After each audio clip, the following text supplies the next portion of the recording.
નમસ્કાર દર્શક મિત્રો, વડોદરા ટુડે ન્યૂઝમાં આપનું સ્વાગત છે।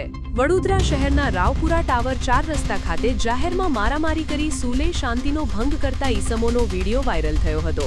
આ બાબતે સત્વરે કાર્યવાહી કરતા રાવપુરા પોલીસે ગણતરીના કલાકોમાં 4 આરોપીઓ શહેજાદ ખાન પઠાણ, અયાઝ શેખ, અવિનાશ મેકવાન અને રિયાઝ પટેલને પકડી પાડ્યા છે। આ તમામ આરોપીઓ વિરુદ્ધ પોલીસ દ્વારા ભારતીય ન્યાય સંહિતાની કલમ મુજબ ગુનો નોંધી કાયદેસરની કાર્યવાહી હાથ ધરવામાં આવી છે।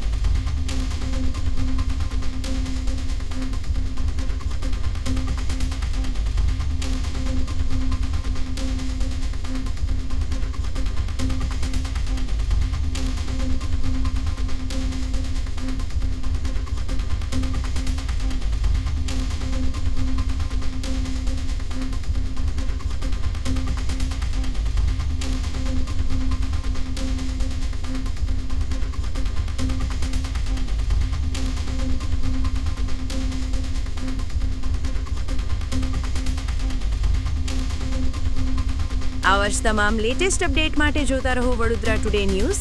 નવું વર્ષ એટલે કે વિક્રમ સંવત 2082ના શરૂઆતથી વડોદરા ટુડે ન્યૂઝ ચેનલના ગુજરાત રાજ્યના તમામ શહેરના, તાલુકા, જિલ્લાના દર્શક મિત્રોને ખાસ વિનંતી કે અમારા વડોદરા ટુડે ન્યૂઝના તમામ સમાચાર જોવા માટે હવે અમારા ફેસબુક, યુટ્યુબ, ઇન્સ્ટાગ્રામના પેજને લાઇક કરો, શેર કરો, સબસ્ક્રાઇબ કરો અને કોઈપણ સમાચાર અને જાહેરાત અને તમારા વિસ્તારમાં કોઈપણ જાતની ગેરકાયદેસર પ્રવૃત્તિઓ ચાલતી હોય અને ભ્રષ્ટાચારની પોલ ખોલવી હોય તો અમારા વોટ્સએપ નંબર 9687328624 અથવા તો 9687906224 પર સંપર્ક કરવા વિનંતી।